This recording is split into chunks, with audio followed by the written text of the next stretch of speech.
एक मुलाकात के खास एपिसोड में आपका फिर से स्वागत है। इस बार है हमारे साथ स्वामी ओमादियत जी। सर, स्वागत है आपका। स्वामी जी जिस तरीके से प्रेम और सौंदर्य की बात करते हैं उसे युवाओं को समझना बहुत ज़रूरी है। ITM विश्वविद्यालय ग्वालियर में पिछले एक हफ्ते में जिस तरीके से हमने प्रेम और सौंदर्य को समझा है, मीर तकी मीर को समझा है, उसे और बेहतर से समझने के लिए आज स्वामी जी हमारे बीच में हैं। तो स्वामी जी, पहला सवाल, हम सिनेमा पर आज बात करेंगे। तो आपने पहली फिल्म थिएटर में कब देखी? क्या मार कभी पड़ी सिनेमा देखने के लिए? नहीं। पहली फिल्म तो पेट में मम्मी के देख ली होगी। जब मैं गर्भ में था तो मेरी माँ फिल्म देखने गई थी, जय संतोषी माँ। बाद में पहली फिल्म सिनेमा हॉल में देखने से पहले स्कूल में देखी थी। वो थोड़ी देर देखा था मैंने, फिर मैं डर गया था तो रोते हुए घर चला गया था। नर्सरी में, आई थिंक UKG, उसमें फिल्म हमारे यहाँ दिखाई जा रही थी, हाथी मेरा साथी। और उसमें जब हाथी वाथी दौड़ते हैं तो मैं चिल्लाने लगा और फिर मुझे याद है, और फिर मुझे क्लास से हटा दिया गया। उसके बाद दूसरी फिल्म मैंने फिर देखी, महाबली हनुमान, जो पापा ने दिखाई थिएटर में ले जा करके, और शान अमिताभ बच्चन की। और फिर उसके स्कूल में एक और फिल्म देखी, मासूम, और एक और फिल्म देखी राजेश खन्ना और हेमा मालिनी की, बाबू। तो ये कुछ फिल्में थी जो बचपन में बिल्कुल स्कूल टाइम में हमने देखी। उसके बाद स्कूल से फिल्म देखने का कोई मौका नहीं मिला और घर से हमारे सिनेमा देखने जाने का कुछ ऐसा ट्रेंड था नहीं और शौक भी नहीं उतना था। टीवी था तो फिर टीवी में फिल्में आने लगती थी और टीवी पर ही फिल्म ज़्यादा देखते थे। अपने से अकेले जा कर के फिल्म तो मैंने शायद ही कोई अभी तक नहीं देखी होगी सिनेमा हॉल में बैठ कर के। और ग्रुप के साथ स्कूल के एक और फिल्म देखी थी, दहलीज, एक बनारस के एक सिनेमा हॉल में, मगर वो भी देखना बहुत मुश्किल था क्योंकि उसमें सीट में इतने खटमल और वो थे कि बैठना मुश्किल था। एनीवेज, तो बहुत अच्छे एक्सपीरियंस नहीं रहे शुरुआत में सिनेमा हॉल के। फिर बाद में थोड़ा बड़े होने के बाद फिर बहुत सिनेमा देखा और हॉल में देखा, लेकिन हमेशा लोगों के साथ या ग्रुप में देखा। अकेले बैठ करके मैंने, मुझे नहीं याद है कि कोई भी फिल्म आज तक सिनेमा हॉल में देखी होगी। नहीं देखी कोई भी फिल्म नहीं। और मार पड़ना तो दूर की चीज़ है क्योंकि ऐसी ज़रूरत नहीं पड़ी कि भाग के सिनेमा देखना है। वो फ्रीडम थी घर में हमेशा कि आप देख सकते हो। एक समय ऐसा था जैसे हम लोग जब युवा हो रहे थे 2003-4 के आसपास, तो फिल्में देखना अपने आप में, सिनेमा हॉल में देखना मतलब बहुत ही गलत तरीके से माना जाता था कि आप फिल्में देखते हो, पढ़ाई नहीं कर रहे हो। तो उन युवाओं को आप कैसे मैसेज देंगे कि सिनेमा खराब चीज़ है, नहीं है, मार क्यों पड़ रही है? नहीं, अब तो नहीं शायद किसी को मार पड़ती है, और उस समय भी 2000 में भी नहीं किसी को मार वार पड़ती थी। लेकिन अब कुछ फैमिली के अपने ट्रेडिशन होंगे, आपकी फैमिली में थोड़ा वैसा रहा होगा। हाँ, ये ज़रूर था कि थोड़ा टैबू था ज़रूर 90s तक कि बच्चा है, स्कूल में पढ़ रहा है, स्कूल वगैरह तक, तब तक सिनेमा में जाने देने से लोग मना करते थे कि सिनेमा मत देखो और मतलब पढ़ाई लिखाई पे ध्यान दो। लेकिन फिल्में तो लोग देखते थे और अब तो कोई मैसेज का मतलब ही नहीं बचा। अब तो आप सिनेमा आपके फ़ोन में पड़ा हुआ है, आपके चारों तरफ पड़ा। अब तो हॉल भेजने के लिए मैसेज देना चाहिए कि भाई फ़ोन छोड़ के सिनेमा हॉल में जा कर के फिल्में देखो। बिल्कुल। स्वामी जी, हम बात कर रहे हैं आज़ादी के पहले की। आज़ादी के पहले जिस तरीके से जागृति जैसी फिल्में बन रही थी, फिर आज़ादी के बाद मदर इंडिया या उसकी रोटी, ऐसी फिल्में जो समाज से एक संवाद स्थापित करती थी। आज वैसी फिल्मों से दूरी हो गई है। फिल्मकारों को क्या समाज से उन्होंने अपने आप को दूर कर लिया है या वैसा सोच नहीं पा रहे हैं? नहीं, बहुत कुछ होता है। सिनेमा एक बड़ी ही सामूहिक विधा है। कला जो है उसमें संगीत, साहित्य और चित्रकला, मूर्तिकला भी जोड़ लीजिए। ये 3 प्रकार की कला को मनुष्य होने के लिए अनिवार्य माना गया। भर्तृहरि ने कहा था कि अगर संगीत नहीं है, साहित्य नहीं, कला नहीं है तो ऐसा मनुष्य पशु के बराबर है जो घास नहीं चरता मगर जिंदा पशु है। ये 3 चीज़ें बहुत ज़रूरी है। लेकिन चित्रकला, संगीत और साहित्य, तीनों में एक विशिष्ट बात ये होती है कि आप उसे अकेले, खुद एक व्यक्ति उसे पूरा कर सकता है। सिनेमा या नाटक एक ऐसी मिलीजुली विधा होती है कि जिसके अंदर एक व्यक्ति करना चाहे तो मुश्किल है। नाटक के लिए फिर भी शायद वो एक बार ऐसा प्रयास कर ले कि कोई एक व्यक्ति एक नाटक करके चला जाए खड़ा होकर धूप में बिना किसी लाइट इफेक्ट्स के। सिनेमा के साथ ये नहीं है। सिनेमा में तो आपको एक से अधिक की ज़रूरत पड़नी ही पड़नी होती है। तो सिनेमा एक सामूहिक विधा है, बहुत सारे मस्तिष्क, बहुत सारे इमेजिनेशंस, ये सब कुछ साथ में जुड़ता है और उससे ज़्यादा बहुत सारा पैसा सिनेमा में लगता है। तो जब आप जिस समय की बात कर रहे हैं तो बहुत शुरुआत में सिनेमा बहुत अच्छा नहीं बना है, मतलब फाल्के का सिनेमा छोड़ दीजिए, तो सिनेमा का स्तर बहुत ही चीप और एंटरटेनमेंट से ही जुड़ा रहा। बाद में बॉम्बे टॉकीज के आने के बाद सिनेमा ऐसा बनने लगा जो सामाजिक संदर्भों में जुड़ा हुआ था। प्रभात आया, वी शांताराम आए, फिर बाद में और दूसरे कुछ आपके महबूब खान आए, आसिफ आए, तो सिनेमा थोड़ा सा मीनिंगफुल बनना शुरू हुआ। असल सिनेमा 50 के दशक के आखिर में और 60 और 70 के दशक के बीच में भारत में जो सिनेमा है वो अपने उरूज पर है, अपने बेहतरीन स्वरूप में दिखाई देता है। और उसका सबसे बड़ा कारण था कि उन दिनों फिल्मकार बना रहे थे, यानी कि जो उसके निर्माता थे वो खुद में ही कलाकार थे या कलाकारों की तरह सोचने वाले थे। बनियों का इस तरह से दखल नहीं था, बिजनेसमैन का सीधा दखल नहीं था। लेकिन 70 के बाद 80 का दशक आते आते बिजनेसमैन सिनेमा की तरफ घूमने लगे। 90 में तो आपको पता है कि माफिया और जो अंडरवर्ल्ड था वहाँ से भी पैसा आने लगा।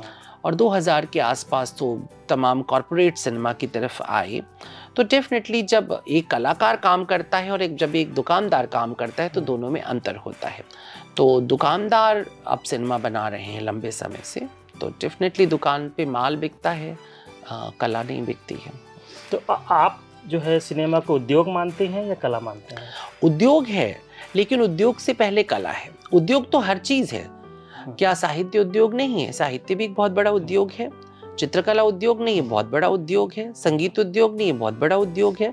उद्योग तो कुछ भी हो सकता है, लेकिन सवाल ये होता है कि वैल्यूज़ अगर है तो अगर उद्योग के भीतर वैल्यू ले आइए तो उद्योग अपने आप में कला है, और कला में से वैल्यू निकाल दीजिए तो सिर्फ उद्योग रह जाता है। तो सिनेमा में भी अगर वैल्यूज़ रहेंगी तो वो कला रहेगा, और अगर वैल्यूज़ जैसे अब निकलती जा रही हैं तो सिर्फ उद्योग होता जा रहा है, और उद्योग फूहड़ है। स्वामी जी, आपने मधुबाला को, आपने और बहुत सारे लोगों की फिल्मों को बहुत ही अलग तरीके से देखा है, उनमें मैसेज को निकालने की कोशिश की है। हम लोग आपके व्याख्यान को सुन रहे थे मधुबाला और मर्लिन मुनरो पर, जब आप बात कर रहे थे तो उसमें लग रहा था कि सिनेमा को इस नज़र से, इस तरह से देखा जाना चाहिए। तो मेरा सवाल ये है इन युवाओं की तरफ से कि युवा एक फिल्म को कैसे देखें, आपने उसे कैसे डेवलप किया है सिनेमा देखने के तरीके में? देखिए, क्या होता है कि सिनेमा कोई बहुत अलग सी चीज़ नहीं है कि हमें उसको देखने का एक तरीका जानना है। दरअसल में दुनिया को ही देखने के लिए खास तरीके की ज़रूरत होती है। तो आमतौर पर हम अपने आसपास इस तरह से बच्चों को सिखाते हैं कि अपने मतलब की चीज़ देखो। स्कूल भी ऐसे सिखाता है, माता पिता भी ऐसे सिखाते हैं, सोसाइटी भी ऐसे सिखाती है। लेकिन मेरा ये मानना है कि अपने मतलब की चीज़ देखना, वो तो गिद्ध और कौवे भी उतना काम कर लेते हैं। मनुष्य का काम होता है संसार में क्या कुछ खूबसूरत है, क्या कुछ अच्छा है, उसकी तरफ उसकी नज़र पड़े। तो मतलब हटा करके, यानी कि कोई चीज़ जिससे हमारा कोई फ़ायदा है, लाभ है या नुकसान है, उस पर नज़र हटा करके, वो तो चलो एक चीज़ है, वो कॉमन है, आप में भीतर वो इनबिल्ड है, वो तो आप ढूंढ लोगे। उससे परे जा करके जब आप ब्यूटी के उद्देश्य से, सौंदर्य ढूंढने के लिए, जब एक एस्थेटिक आपके अंदर विज़न पैदा होता है, एक सौंदर्य बोध पैदा होता है, तब आप दुनिया भी देखना सीख लेते हैं, और सिनेमा भी जब आप देखते हैं तो उसका फिर अर्थ बदलना शुरू हो जाता है।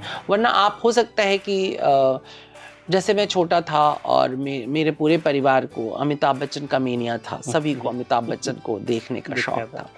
तो अमिताभ बच्चन की फिल्म है तो देखना ही देखना है, और उसमें क्या देखना है, सिर्फ अमिताभ बच्चन को देखना है। लेकिन मेरे साथ ऐसा था कि मैं अमिताभ बच्चन के अलावा भी देखता था। अमिताभ बच्चन तो था प्रायोरिटी में, लेकिन उसके अलावा भी बहुत कुछ देखता था। मधुबाला थी प्रायोरिटी में, लेकिन मधुबाला के अलावा भी बहुत कुछ देखता था। वो अलावा जो होता है वो सिनेमा को सिनेमा बना देता है। तो ये सभी को सीखना चाहिए कि हम फिल्म को बिल्कुल इस तरह से बहुत प्रिडिक्ट करके नहीं देखें। अगर हम उसे बहुत ही वंडर के साथ देखते हैं, जैसे बच्चे दुनिया को देखते हैं, अगर उस विस्मय के साथ अगर हम सिनेमा को देखते हैं, किसी भी आर्ट फॉर्म को देखते हैं, तो हम ज़्यादा अचीव कर पाते हैं। तो ये सिखाना भी चाहिए आपको, अपने बच्चों को, अपने आसपास के लोगों को, कि बिना किसी पूर्वाग्रह के, बिना किसी कॉन्सेप्ट या आइडिया के तुम किसी सिनेमा को देखना शुरू करो, और तब तुम उसमें से रिसीव कर पाओगे। एक होता है ना माइंडसेट बना हुआ, अरे इतनी पुरानी फिल्म है, आज का बच्चा कैसे देखेगा, आई डोंट नो ये माइंडसेट कहाँ से आया। मैं बिल्कुल छोटा बच्चा था और बिल्कुल सो कॉल्ड, भाई उस समय का जेन ज़ी उस समय भी मैं देविका रानी की फिल्में और अशोक कुमार की फिल्में देखता था, और मुझे उनका सारा स्टाइल अच्छा लगता था, उनका इनोसेंस अच्छा लगता था। मुझे लगता था कि अच्छा किस तरह से उस ज़माने में 30s में 40s में लोग कपड़े पहना करते थे। तो ये जब हम लोग कहीं भर देते हैं कि अरे पुरानी फिल्म ये कैसे देखेगा, पुराना गाना ये कैसे सुनेगा, तो बच्चे को भी लगता है हाँ वो पुराना है। ये सब कुछ हमें ब्रेक करना पड़ेगा। आर्ट पुराना नहीं होता है, कभी भी नहीं होता है। तो मैंने क्या कहा कि पूर्वाग्रह हटा करके किसी भी आर्ट फॉर्म को सिर्फ उस आर्ट फॉर्म की तरह देखना, यही आपको रिच करता है। तो सिनेमा के साथ भी सेम है। अच्छा, वो कौन सी 5 ऐसी कोई फिल्में या 3 फिल्में ऐसी कि शुरुआत वहाँ से करे एक युवा, इन्हें देख लीजिए आप पहले? नहीं, ये बहुत बहुत सब्जेक्टिव है कि मैं किसी पर्टिकुलर फिल्म को कहूँ, और किसी को भी ये सलाह नहीं देनी चाहिए कि ये फिल्म देख ले।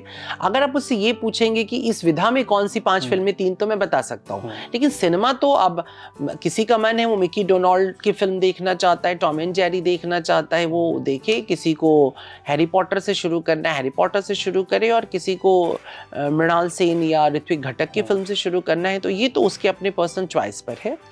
तो मैं इसमें तो नहीं सलाह दे सकता हूँ कि ये 5 या 3 देखनी चाहिए। लेकिन अगर आप पूछेंगे कि पर्टिकुलर फील्ड में जा कर के, तो जैसे आप कहेंगे कि हिंदी सिनेमा में आप आकर के अगर आप बोलते हो जो चलते हुए सिनेमा है उसके बीच में, तो मैं डेफिनेटली कहूँगा कि आपको, किसी भी व्यक्ति को भारत के सिनेमा को समझने के लिए 3 फिल्में ज़रूर देख लेनी चाहिए। मुगल आज़म, मदर इंडिया और पाकीज़ा। पाकीज़ा एस्थेटिक को समझने के लिए, आर्ट, एस्थेटिक और म्यूज़िक को समझने के लिए।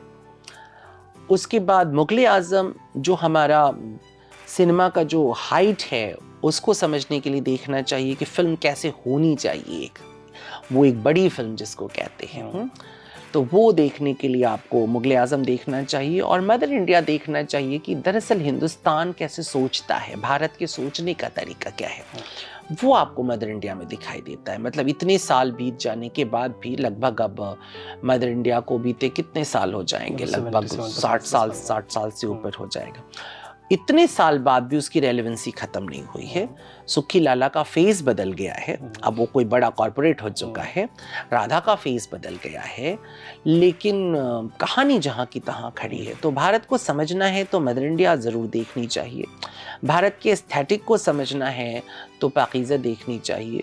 और भारत की ब्यूटी को जानना है, उसके ग्लैमर को, उसकी विलासता को समझना है, और फिलॉसफी को भी काफ़ी हद तक, तो मुगल आज़म देखनी चाहिए। 3 फिल्में तो मैं ज़रूर सजेस्ट करता हूँ, बाकी उसका चॉइस है वो क्या देखना चाहता है। और बाहर के सिनेमा में, हॉलीवुड के सिनेमा में मैं सजेस्ट हमेशा करता हूँ कि गॉन विद द विंड देखनी चाहिए, कासाब्लैंका देखनी चाहिए, गॉडफादर देखनी चाहिए, टाइटैनिक देखनी चाहिए, चार्ली चैपलिन की कुछ फिल्में देखनी चाहिए। तो इससे आप दुनिया से भी आप वाकिफ़ होते हैं, दुनिया के सोचने के तरीके से आप वाकिफ़ होते हैं।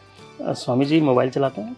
बहुत, मतलब इतना ज़्यादा भी नहीं जितना बाकी लोग चलाते हैं, लेकिन चलाता हूँ मैं। ये जो जेनजी है आजकल मोबाइल में डूबा हुआ है। हाँ। और उसे एआई, जो आजकल एआई है, वो एआई एल्गोरिदम से, अपने एल्गोरिदम से सिनेमा सजेस्ट कर रहा है। हाँ।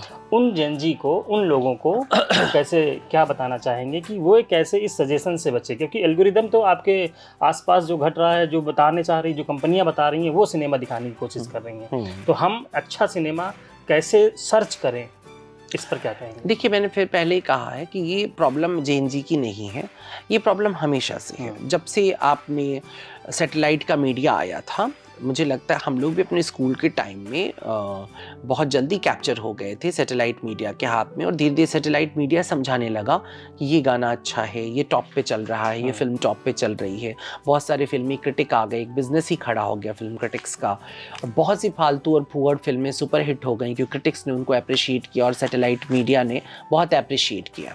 तो ये तो आप रोक नहीं सकते, ये टेक्निक की बहुत बड़ी प्रॉब्लम है। मैंने बार बार कहा कि ये आपको अपने आसपास लोगों को सिखाना होगा कि बिना किसी पूर्वाग्रह के किसी चीज़ को देखने की आदत डाले।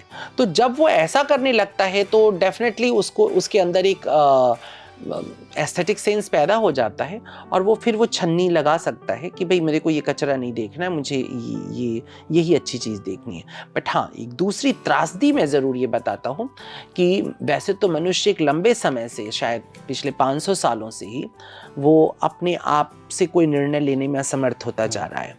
लेकिन 20-25 सालों में शायद अब हम लोग कोई भी निर्णय अपने आप नहीं लेते हैं।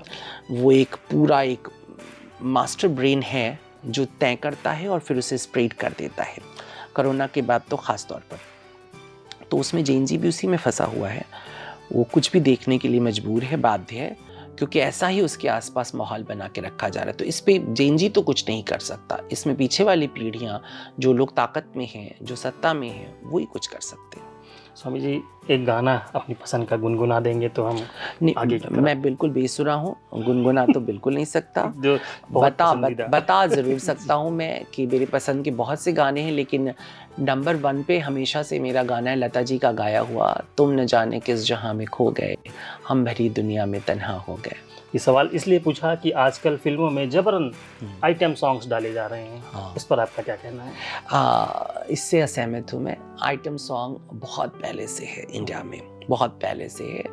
ब्लैक एंड वाइट एरा से आपको आइटम सॉन्ग मिलता है। तब वो अमूमन मुजरे के तौर पर आपको, या बाजार के मदारी नाचते गाते चल रहे। अब लेके पहला पहला प्यार भर के आंखों में खुमार जादू नगरी से, ये क्या है? ये आइटम सॉन्ग है। बाबूजी धीरे चलना, प्यार में जरा समझना, ये क्या है? ये आइटम सॉन्ग है। कजरा मोहब्बत वाला, ये क्या है? ये आइटम सॉन्ग है। हेलन के तमाम गाने, पिया तू अब तो आजा से लेकर के आ जाने जा, ये सब क्या है? सारे आइटम सॉन्ग है। कई तो फिल्में सिर्फ हेलन की शक्ल पे चल जाया करती थी। तो ये तो बिल्कुल बेकार बात है कि आज आइटम सॉन्ग, नाम आपने आज आइटम कर दिया। कभी वो कैबरे कहा जाता था, कभी उसको मुजरा कहा जाता था, लेकिन आइटम तो ज़रूरी है। सिनेमा अल्टीमेटली एंटरटेनमेंट है। बिल्कुल। एक सेंट्रल सर्टिफिकेशन बोर्ड है, CBFC जिसे हम कहते हैं, वो हमेशा सवालों के घेरे में रहता है। उसको जो फिल्में उनके लोगों को पसंद आती हैं वो उसे बाहर ला देते हैं, प्रदर्शन के लिए अनुमति दे देते हैं, और वहाँ पर सर्टिफिकेशन की बजाय जो प्रतिबंधन है उसे ज़्यादा फोकस किया जा रहा है। पिछले 20 वर्षों का जो अध्ययन है वो ये बताता है कि फिल्मों में क्या जाएगा वे कुछ लोग तय करते हैं। तो एक तो पहला सवाल ये है कि CBFC को आप कैसे देखते हैं? क्या फिल्मों में किसी तरीके का कोई क्रिएटिव फ्रीडम को कोई चेक करने वाला या कोई एजेंसी बननी चाहिए? इससे आप सहमत हैं? देखिए, क्या है कि ये आज की समस्या तो नहीं है। 1918 आपको पता है कि जब शुरुआती सिनेमा जब चालू हुआ, और जब आपकी देविका रानी और सुधांशु के बीच में जब लिप लॉक पहली बार आया, उसके बाद सेंसर बोर्ड की ज़रूरत लोगों को महसूस होने लगी। उनको लगा कि सिनेमा को सेंसर करना चाहिए, सर्टिफिकेशन हमको लाना चाहिए। तो एक टाइम में थोड़ा सा वायलेंस भी अगर है तो आप एडल्ट सर्टिफिकेशन आप दे देते थे।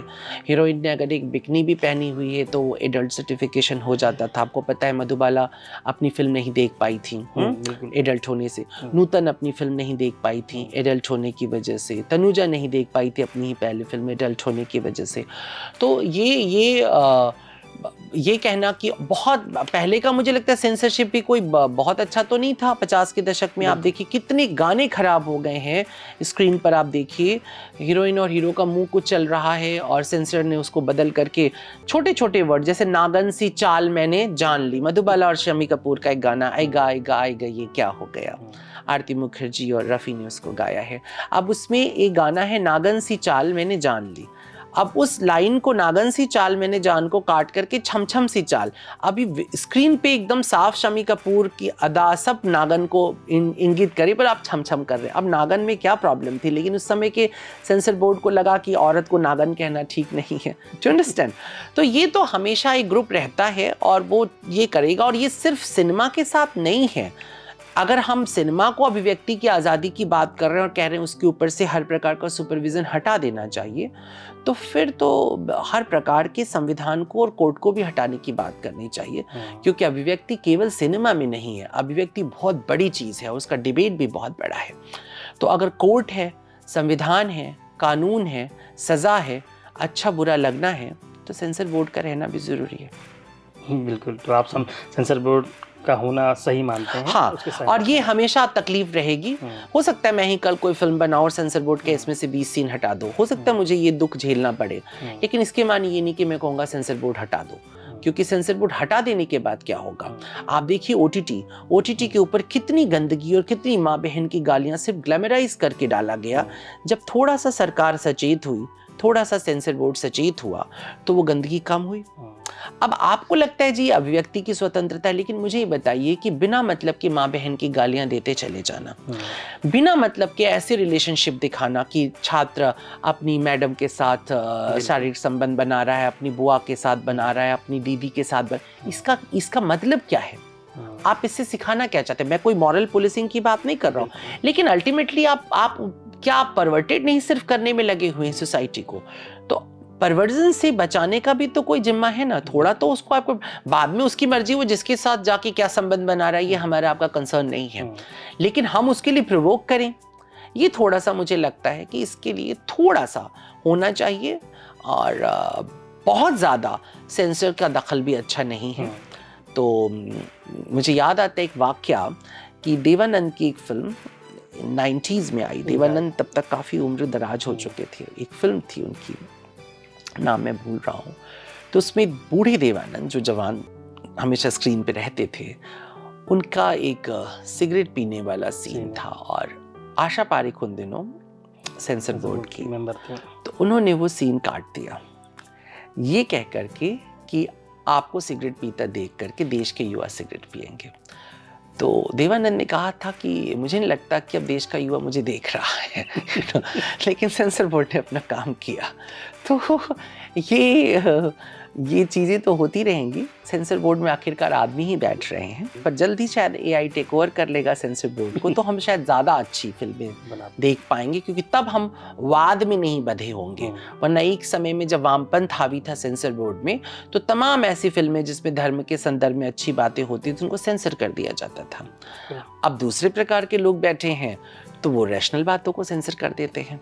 तो ये उलट पुलट तो चलता रहेगा। इधर भी एक तरह का सिनेमा ज़्यादा देखने को मिला है, नेशनलिज्म पर, राष्ट्रवाद, और हमें सिखाया जा रहा है कि फिल्मों से सिखाया जा रहा है, जेनजी को सिखाया जा रहा है या हम सभी को सिखाया जा रहा है कि ऐसा हुआ था, और एक टाइम पीरियड है कि उसी में ऐसा हुआ था। उस फिल्म को देखते हुए हम कैसे बचें उस मैसेज से जो हमें देना चाह रहे हैं निर्माता और निर्देशक? देखिए क्या होता है, हर युग का अपना एक राजनैतिक, हर युग की एक अपनी राजनैतिक पृष्ठभूमि होती है, बिल्कुल, और उस राजनैतिक पृष्ठभूमि के ऊपर ही सब खड़े होते हैं। अंग्रेज़ों के ज़माने में जो भी बौद्धिक समाज खड़ा हुआ, उसने भारतीय समाज के अंदर खोट निकालने की कोशिश की। चाहे अछूत कन्या बन रही हो, चाहे सत्यजीत रे की फिल्में बन रही हों, तमाम फिल्मों में कोशिश की गई ये दिखाने की कि ब्राह्मण धर्म बड़ा बुरा है, बहुत पाप किए इसने, दलितों को सताया है, मारा है, पीटा है। आप फैक्ट के पीछे जाएंगे तो आपको पता ये लगेगा कि चाहे वो सत्यजीत रे हो, चाहे देविका रानी बॉम्बे टॉकीज हो, सब अंग्रेजों से और ईसाई मिशनरियों से प्रकारांतर से अप्रिशिएट होना चाहते थे। सबको चाहिए था कि ऊपर से उनको अप्रिशिएट किया जाए, और इस वजह से उन्होंने बातें की। आप मुझे बताइए कि मुंशी प्रेमचंद दलित थे? नहीं, सवर्ण थे। उन्होंने सवर्ण होने के बावजूद अपनी कथाओं में दलितों के दुख और दर्द को उठाया। रे दलित थे, बिमल रॉय दलित थे? कोई नहीं था। कहानियां बनाई। क्या देविका रानी दलित थी? अशोक कुमार गांगुली ब्राह्मण, सभी के सभी ब्राह्मण्स थे। क्या इन्होंने किरदार नहीं किया या दुख नहीं उठाया? क्या पीछे के जमाने में क्या व्यास ने नहीं लिखा है दलितों की समस्या पे? कर्ण के वृत्तांत को लिखते हुए क्या व्यास ने वो पीड़ा नहीं लिखी है? क्या तुलसी ने वो पीड़ा नहीं लिखी है? लेकिन एक समय था जबकि टारगेट करके जानबूझ के भारतीय समाज में या हिंदू समाज जिसको आजकल कहा जा रहा है, उस समुदाय के खोट को निकालने की बहुत कोशिश की गई। फिर एक दौर बदला। उस दौर में जब हम भारत की आज़ादी के बाद का एक समय देखते हैं तो आप देखिए लगभग हर दूसरी फिल्म में कहीं ना कहीं गांधी या नेहरू की को अप्रिशिएट करता हुआ सिनेमा होता था। लगभग हर दूसरे फिल्म में आपको तस्वीर नेहरू या गांधी के एक सीन के अंदर दिखा दी जाती थी। क्या उसे अप्रिशिएशन या उसे आप एक तरह का एडवर्टीजमेंट नहीं मानेंगे, आप मार्केटाइज नहीं मानेंगे। बाद में रोटी कपड़ा और मकान और बहुत सी फिल्में मनोज कुमार की आती जिसमें इंदिरा गांधी के चेहरे दिखाए गए हैं, क्या उसको आप एडवर्टीजमेंट का हिस्सा नहीं मानेंगे? तो सरकारें जब आती हैं तो जो लोग कला उद्योग में होते हैं वो उनसे प्रशस्ति पाने के लिए इस तरह की नौटंकियां करते रहते हैं, और सिनेमा अल्टीमेटली नौटंकी है। ये भी एक नौटंकी है, इसका भी एक टाइम है और इसे भी चलने दीजिए। जैसे बाकी को एंजॉय किया इसे भी एंजॉय करिए। मैं ये समझता हूँ कि समाज पर सिनेमा का इफेक्ट है, बहुत बड़ा इफेक्ट है, लेकिन उसका बड़ा इफेक्ट हमारे चाल ढाल, बातचीत, खाने पीने पर ज़्यादा है। हमारे कैरेक्टर्स पर बहुत ज़्यादा उसका असर नहीं पड़ता। अगर उसका असर हमारे कैरेक्टर पे बहुत अधिक पड़ रहा होता तो अब तक भारत में कई क्रांतियाँ हो गई होती, जो कि नहीं हुई। हम सिनेमा पर थोड़ी सी बातचीत को यहाँ रोकते हैं और हम वापस चलते हैं आपके शहर बनारस की ओर। जरूर। 80 या आसपास का जो एरिया है वो तोड़ा जा रहा है, नया उसको रिनोवेशन का नाम दिया जा रहा है। स्वामी जी वहाँ पले बढ़े हैं, वहाँ देख रहे हैं वर्षों से, आपकी क्या टिप्पणी है इस पर? मैं ये मानता हूँ कि जो हेरिटेज शहर होते हैं, दुनिया में ऐसे कल्चर है भी, भारत में पता नहीं क्यों नहीं है। जो हेरिटेज शहर होते हैं जिनकी अपनी एक प्राचीनता होती है, अपनी लेगेसी होती है, उन्हें बहुत डेवलपमेंट की ज़रूरत नहीं होती है। अगर आप उसे बहुत डेवलप कर देते हैं तो वो अपना सौंदर्य, अपना इतिहास सब कुछ खो देता है। और बनारस, अयोध्या और देश के कुछ और भी शहर अब इसी त्रासदी से गुजर रहे हैं। सरकार उसे पर्यटन स्थल की तरह विकसित कर रही है, जबकि एक हिंदू होने के नाते और बनारस में ही जन्म लेने के नाते मैं आज तक यही जानता हूँ कि काशी पर्यटन स्थल नहीं है, काशी धर्म स्थल है। धर्म स्थल को बहुत विकसित नहीं करना चाहिए, धर्म स्थल को बहुत भीड़ से भी बचाना चाहिए, जबकि अभी सरकार भीड़ को बुलाने में लगी हुई है, तो इसका नुकसान बनारस को बहुत हुआ है। आज बनारस सिर्फ पिछले 4-5 सालों में इतना शोर से, गंदगी से, पोल्यूशन से भर चुका है कि एक बनारसी को अब बनारस में रहने का मन नहीं करता। तो यही नुकसान है।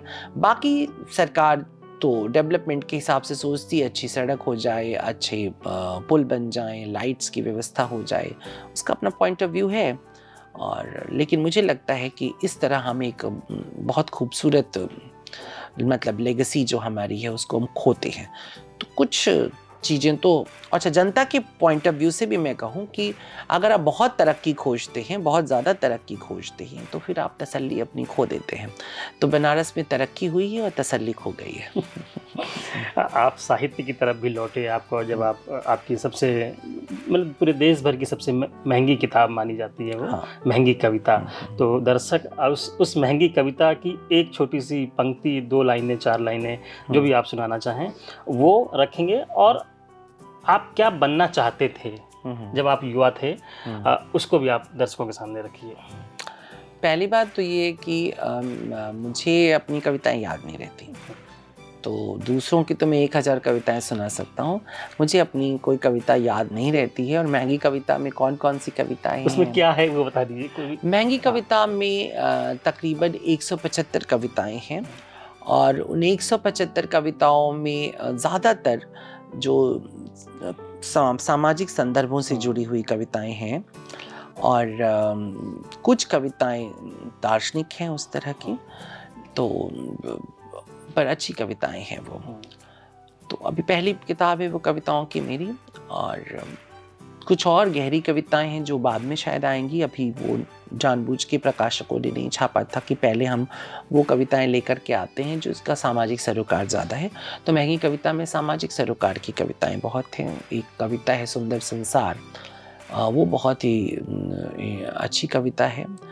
फिर खुद महंगी कविता के अंदर जो पहली नज़्म है उसका नाम भी महंगी कविता है, तो वो भी बहुत अच्छी नज़्म है, वो भी है। ड्यूड एक बहुत अच्छी नज़्म है, वो भी पढ़ने जैसी है। संशय और समाधान 2 कविताओं का एक समूह है, उसे भी पढ़ना चाहिए। उसमें 2 प्रकार के कॉन्सेप्ट हैं, एक हिंदुत्व का कॉन्सेप्ट और एक सनातन धर्म का कॉन्सेप्ट है। उन 2 को उस कविता में डील किया गया है। ऐसी बहुत सी कविताएं हैं जिसकी आप बात कर रहे थे, नदी करके एक है जो परिवर्तन और ये विकास, डेवलपमेंट, इसके ऊपर एक बात करती है। ऐसी बहुत सी कविताएं हैं उसके अंदर। दूसरा सवाल आपका था कि बनना क्या चाहता था, तो कुछ भी नहीं, मैं कभी कुछ नहीं बनना चाहता था। मुझे जन्म से लगता था कि सुबह मर सकता हूँ, तो इतना टाइम नहीं मुझे कभी मिला, आज भी ये लगता है। तो इतना लंबा प्लान कभी नहीं किया। ये लगता था कि आज जो है उसको मैक्स टू मैक्स मैं एंजॉय कर लूँ, जितना ज़्यादा रस निचोड़ा जा सकता है संसार से, तो बस यही किया। क्योंकि हर बार ये लगता था कि सुबह नहीं उठूँगा, रात सो जाऊँगा, तो इसलिए दिन भर में जितनी तितलियाँ, फूल, पत्ती, हवा देखनी है सब देख लो, घूम लो, खा लो। तो बस यही करता रहा और यही कर रहा हूँ। जब हम लोग घरों में जाते हैं तो बच्चों से पहले बुला करके पूछते हैं, इधर आना, क्या बनना चाहते हो?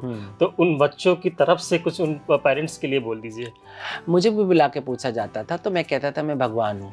भगवान कुछ नहीं बनता, बनाता है, समझ गए? तो अपने बच्चों को भी यही सिखा दूंगा कि अगली बार बोला करो मैं भगवान हूँ, मैं बना लूँगा जो बनाना होगा, ठीक है ना?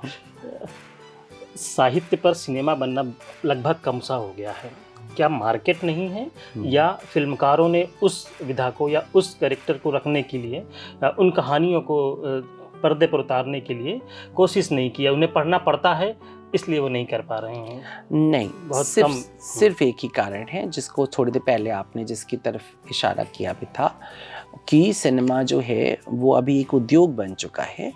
और जो मैंने आपको कहा कि जब कलाकार कुछ करता है तो फिर उसमें ये सब बातें आती हैं, जब दुकानदार करता है तो ये सब बातें नहीं आती हैं। तो चूंकि अब सिनेमा को दुकानदार चला रहे हैं तो उनका साहित्य से कोई लेना देना नहीं है, उनका कहानी से कोई लेना देना नहीं है, उनका थॉट से कोई लेना देना नहीं है, ना ही उनका किसी इनकलाब से कोई लेना देना है। तो वो कचरा बनाते हैं, कचरा बेचते हैं, और एडवर्टीजमेंट की ताकत उनके पास आज है। और एडवर्टीजमेंट की खासियत यही होती है कि वो कोई भी कचरा बेच सकता है।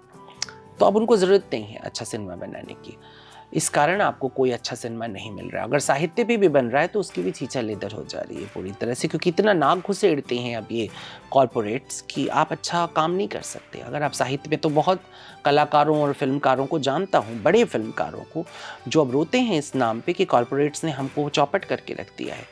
अब वहाँ MBA किए हुए लड़के लड़कियाँ बैठते हैं और वो तय करते हैं कि फिल्म कैसी होगी। अब बताओ, व्यापार सीख करके आया व्यक्ति कलाकार को कैसे तय करेगा?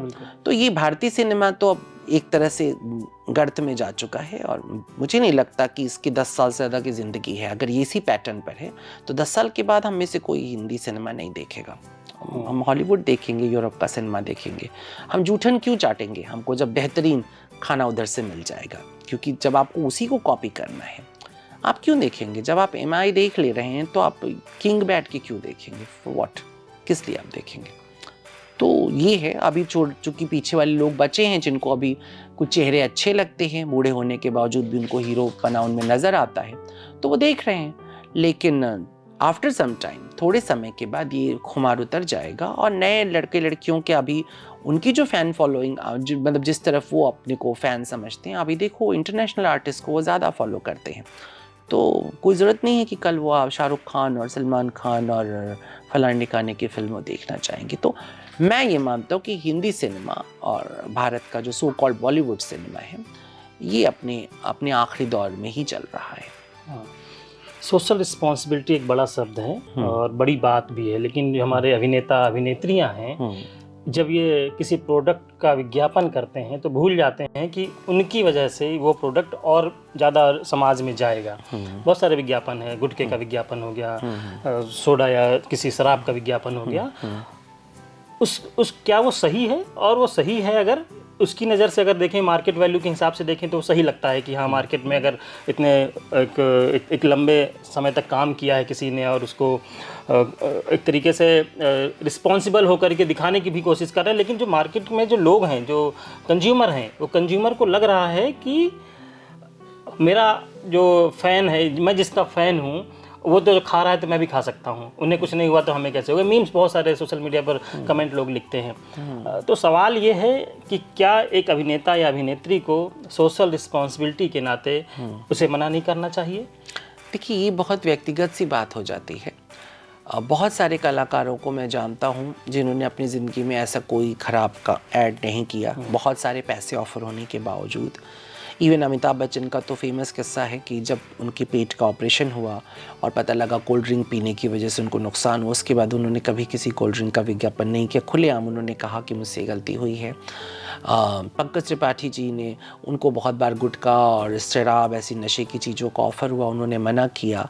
लता जी ने कभी ऐसा कोई ऐड नहीं किया। बहुत सारे पुराने कलाकारों ने ऐड नहीं किया और अभी भी बहुत से कलाकार हैं जिनका सोशल कंसर्न होता है नए कलाकारों में और वो अवॉइड करते हैं ऐसी चीज़ों को। लेकिन बहुत का नहीं है, वो शुद्ध व्यापारी हैं, उनको सिर्फ पैसा कमाना है, वो पैसा कमाने के लिए कुछ भी कर सकते हैं। तो और शराब हो, चाहे गुटखा हो या सिगरेट हो, वो हर चीज़ का विज्ञापन करते हैं। तो ये बहुत व्यक्तिगत चुनाव है, इसके लिए आप सिर्फ फिल्म कलाकारों को आप नहीं कह सकते हैं। हाँ, भारत के संविधान की अगर हम प्रस्तावना पढ़ें तो इसमें न्याय, बंधुता, समानता जैसे शब्द हैं। बहुत भारी शब्द सुनने में लगते हैं, लेकिन जब इस फिल्मकार इनको अपने सिनेमा में डालने की कोशिश करता है तो कई बार चूक हो जाती है। एक फिल्म का मुझे याद आ रही, कटहल का एक दृश्य है जिसमें एक शादी हो रही है और शादी में एक व्यक्ति है जो गरीब सा दिख रहा है पर्दे पर, और वो पैसे जो लुटा रहे हैं वो पैसे को ले रहा होता है, बिन रहा होता है।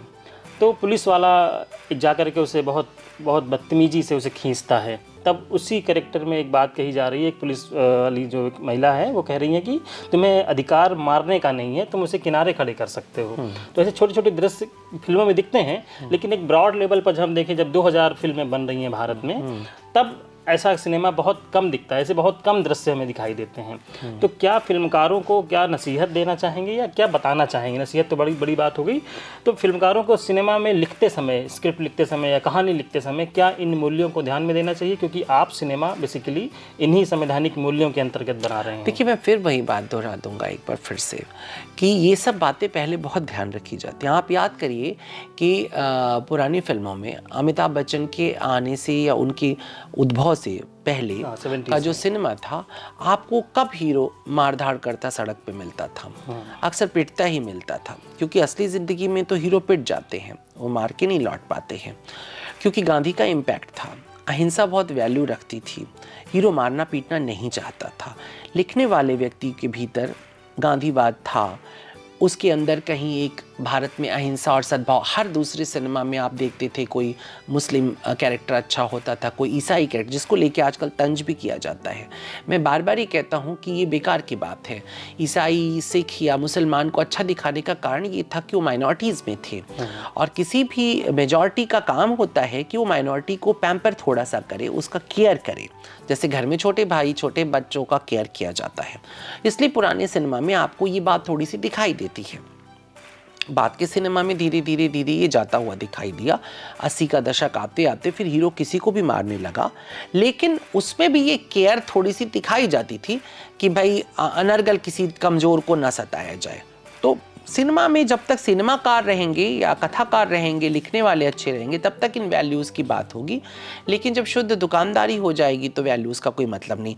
अब तो मैं छोटा था तो कई बार मैं सोचता था कि भाई हीरो ने एक गुंडे को मारा लड़ाई के दरमियान, तो उसको पुलिस पकड़ के ले गई कि तुमने हत्या कर दी, लेकिन उस मारधाड़ के बीच में उसने 25-30 आदमियों को और मार दिया था। तो उन पर केस क्यों नहीं चला, उन 20 आदमियों का? आपने देखा एक हीरो जब मारना शुरू करता है तो कईयों को और कत्ल कर देता, उस पर केस नहीं चलता। एक हीरो जो मेन विलन है उसका केस चल जाता है। तो ये तो सिनेमा के लिबर्टीज़ हैं जिसको लोग लेते हैं, और देखने वाला भी नहीं इतना फोकस करता कि इसमें कॉन्स्टिट्यूशनल हम कहाँ कहाँ तोड़ दे रहे हैं, कॉन्स्टिट्यूशन को ब्रेक कर दे रहे हैं। वो लिबर्टी लेते हैं, और मुझे लगता है कि ये नाटक में इतनी चीज़ें शामिल होती हैं। ये अलग बात है कि कुछ लोग अवेयर होते हैं तो कुछ चीज़ों को वो मैसेज की तरह ले आते हैं। बट सिनेमा सिर्फ मैसेज देने के लिए नहीं बना है, और बहुत मैसेज देने वाले सिनेमा भी अच्छे नहीं लगते हैं।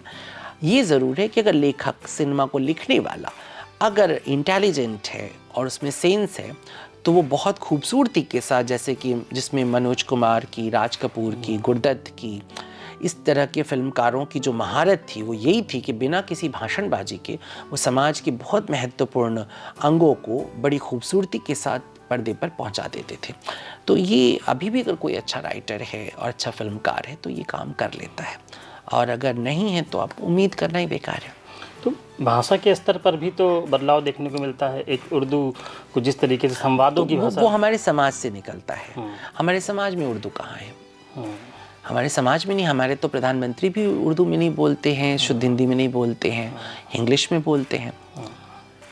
हमारे टीवी पे जो न्यूज़ चैनल जो अब चल रहे हैं सैटेलाइट पर, उनमें कोई शुद्ध हिंदी में बात नहीं करता है, इंग्लिश में बात करता है।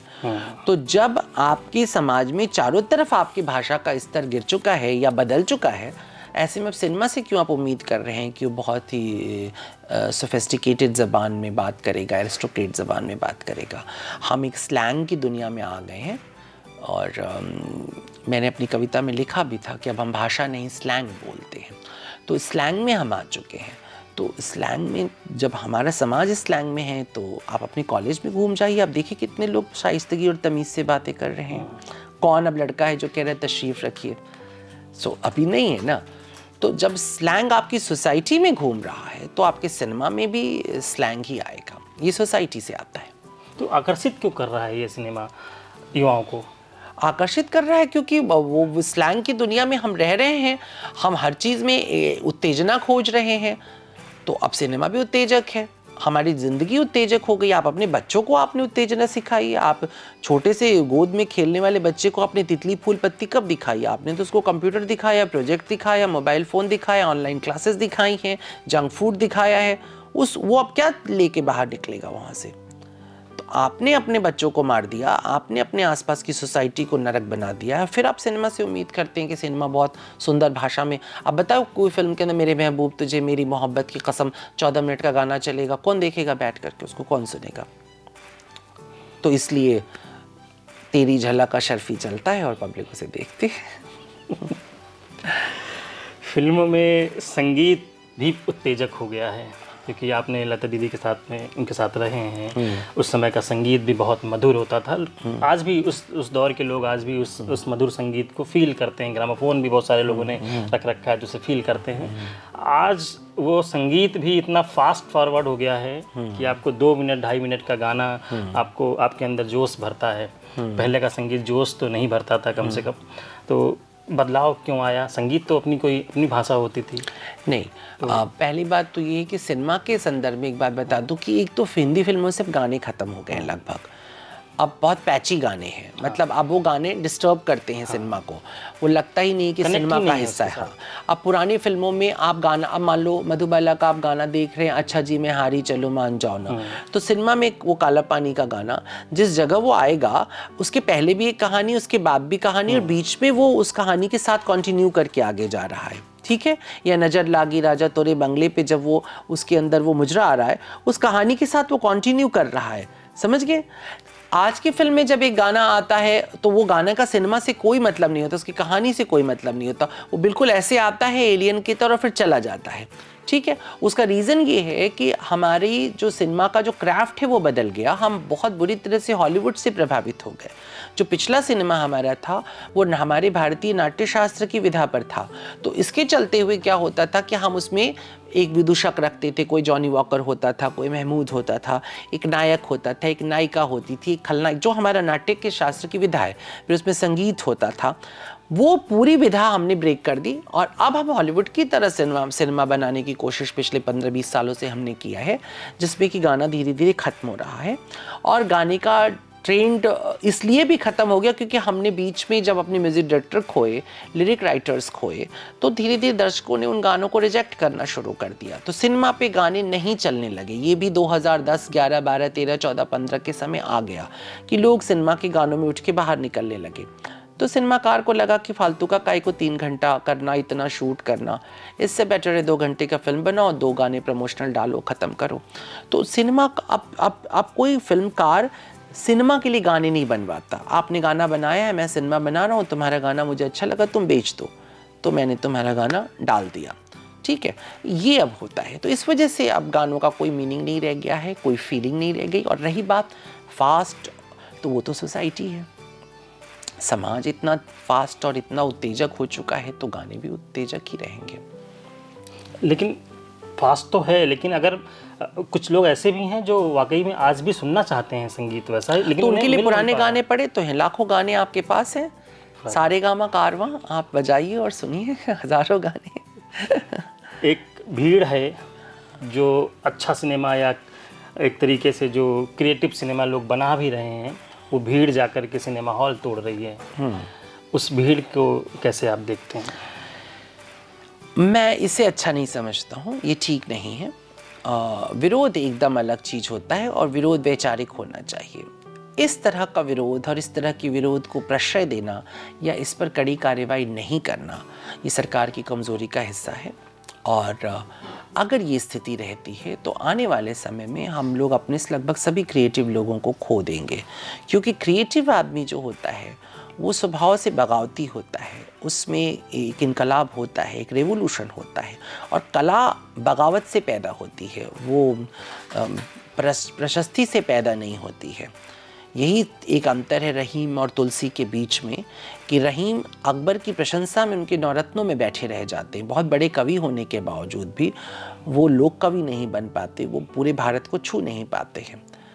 इतने बड़े कवि हैं, तुलसी से कुछ मायनों में शायद बड़े ही हो जाएंगे विधा और क्राफ्ट में, लेकिन तुलसी उनसे बहुत ऊपर चले जाते हैं, क्योंकि वो नवरत्नों की भीड़ ठुकरा देते हैं, वो अकबर का राज्य ठुकरा देते हैं, वो उस समय की समाज की जो विद्रुपता है उस पर सवाल उठाते हैं।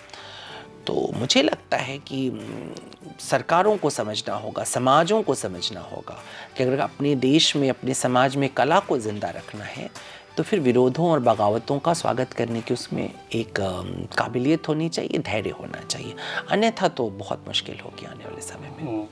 हम बात सिनेमा पे कर रहे हैं, तो जो युवा आजकल फिल्म मेकर बनने की कोशिश कर रहे हैं, जो लिखना चाहते हैं, उनके लिए एक सजेशन आप दे सकते हैं क्या, कि कैसा सिनेमा लिखने की कोशिश करें जो समाज में जो गैप हैं उसको फुलफिल किया जा सके? 2 बातें हैं कि पहली बात तो ये है कि जो सच में लिखना जानते हैं पहले तो वही जाएं।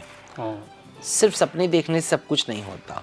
आपकी बुद्धि है चाय बेचने की और आप फूल बेचने निकल जाते हैं तो मुश्किल होता है, अंडरस्टैंड।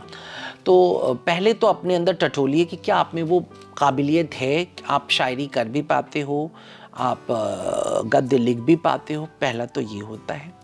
दूसरा ये होता है कि बहुत सारा लिटरेचर भी पढ़ना चाहिए। लिटरेचर उनको कैरेक्टर्स को समझने में मदद करता है, और जिस विधा में जाना चाहते हो, हिंदी फिल्में करना चाहते हो, हिंदी के लिटरेचर को पढ़ो, बंगाली तो बंगाली के लिटरेचर को पढ़ो, अंग्रेजी तो अंग्रेजी के लिटरेचर को पढ़ो। अंग्रेजी लिटरेचर पढ़ के जब आप हिंदी का सिनेमा बनाने की कोशिश करते हैं तो दिलवाले दुल्हनिया टाइप की कोई फिल्म बनती है जो देखने में तो भारत की लगती है पर होती नहीं है भारत की, ठीक है ना।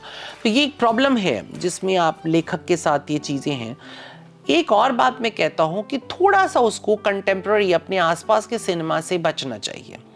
अगर लिखना चाहता है उसको क्लासिक्स देख लेनी चाहिए थोड़ी, तब वो अपनी नई फिल्मों के साथ कुछ न्याय कर पाएगा। वरना क्या होता है, अल्टीमेटली आप मनुष्य हैं, जब बहुत सारा आप सिनेमा आज के समय का देखते हो, आप पे छप जाता है, आपको पता नहीं चलता आपके सबकॉन्शियस पे, फिर आप उन्हीं के टुकड़ों से कहानियाँ बना रहे होते हैं, तो लेखक में मौलिकता मरने लगती है। तो उसको पहले तो अपने अंदर की कला को समझना चाहिए, फिर उसको तराशने के लिए बेहतरीन कला देखनी चाहिए, और फिर राइटिंग करके बढ़ना चाहिए राइटिंग करने के लिए बाजार में, तो शायद अच्छा सिनेमा कुछ भारत की तरफ आएगा। अन्यथा तो यही सब होता रहेगा। और सबसे ऊपर तो वही मैं बताऊंगा फिर कि दुकानदार जब तक बैठे रहेंगे कोई अच्छा राइटर आ भी नहीं सकता। वो तो चलता हुआ राइटर खरीदते हैं ना, और चलता हुआ तो चालू माल ही होता है। एक सवाल ये भी है कि थोड़ा सा सिनेमा से हट के बात कर रहे हैं, अध्यात्म और कर्मकांड में अंतर क्या है? हम समझ ही नहीं पाते कि हम सुबह उठ करके भगवान की पूजा कर रहे हैं या सिर्फ भगवान को बता रहे हैं कि हम तुम्हारी पूजा कर रहे हैं, या दिखावा कर रहे हैं। तो इससे हम कैसे बचें और क्या कर रहे हैं, कैसे समझ में आएगा हमें?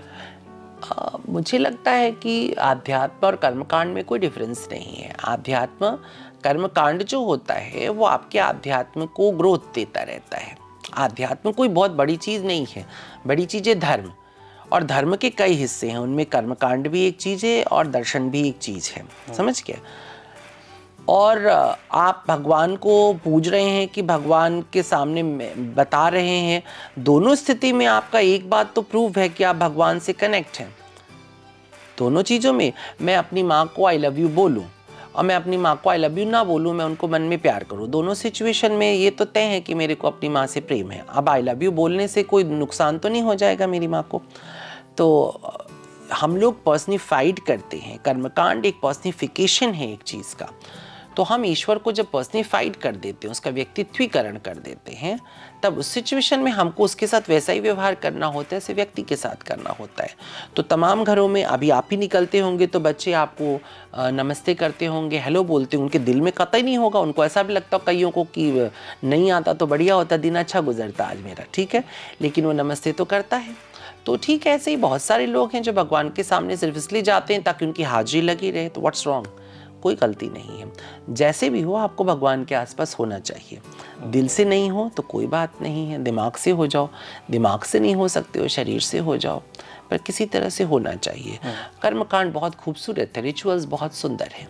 हमारी दुनिया में कोई भी आर्ट नहीं होता अगर रिचुअल्स नहीं होते। रिचुअल्स ने सारे आर्ट पैदा किए हैं, कोई आर्ट फॉर्म रिचुअल से बाहर नहीं है। तो रिचुअल्स बहुत ब्यूटीफुल हैं और उनको बिना मतलब, मैंने कहा ना, खास वामपंथी तक जो तबका था उसने अपनी मूर्खता को परोसने के लिए इसका इस्तेमाल किया। मैं तो कर्मकांड में बिलीव नहीं करता, मैं तो स्पिरिचुअल हूँ। व्हाट द हेल, ये क्या स्पिरिचुअल होता है? स्पिरिचुअल तो वो होता है जो सब जगह ब्यूटी ढूंढ लेता है। असल आध्यात्मिक व्यक्ति तो ये देखता है कि अगरबत्ती सुलगाने वाले व्यक्ति ने कोई अच्छा काम नहीं किया, अपने आसपास खुशबू तो फैलाई, एक ब्यूटीफुल काम हुआ कि नहीं हुआ।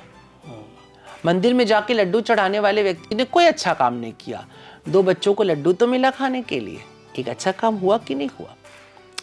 माला वाले ने माले वाले से, फूल वाले से फूल खरीदा ना, उसके घर में 2 रोटियां पहुंची ना, एक अच्छा काम हुआ कि नहीं हुआ। आपको क्या लगता है, आप मंदिर जाते हैं तो भगवान केवल वहीं मिलता है? भगवान तो उस माला वाले के पास भी मिल जाता है, उस भिखारी के पास भी मिलता है, उस दूध वाले के पास भी मिलता है। आप चलते हुए देखो तो मंदिर की तरफ कि कितनी जगह भगवान आपका इंतजार कर रहा था।